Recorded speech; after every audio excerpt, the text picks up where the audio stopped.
कर्नाळा खिंड परिसरात झालेल्या 2 ट्रेलरमधील अपघातात 1 जण जखमी। पनवेलजवळील मुंबई गोवा महामार्गावरील कर्नाळा खिंड परिसरात असलेल्या क्षणभर विश्रांती हॉटेलजवळ आज सकाळी 2 ट्रेलरमध्ये झालेल्या अपघातात 1 जण जखमी झाल्याची घटना घडली आहे।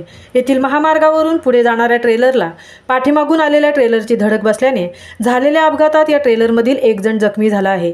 या अपघाताची माहिती मिळताच पनवेल तालुका पोलिसांचे पथक, वाहतूक शाखेचे पथक घटनास्थळी पोहोचले व त्यांनी वाहतूक कोंडी दूर केली। तसेच जखमीला त्वरित रुग्णालयात उपचारार्थ हलवण्यात आले आहे। या अपघाताची नोंद पनवेल तालुका पोलीस ठाण्यात करण्यात आली आहे। महामुंबईसह संजय कदम, पनवेल।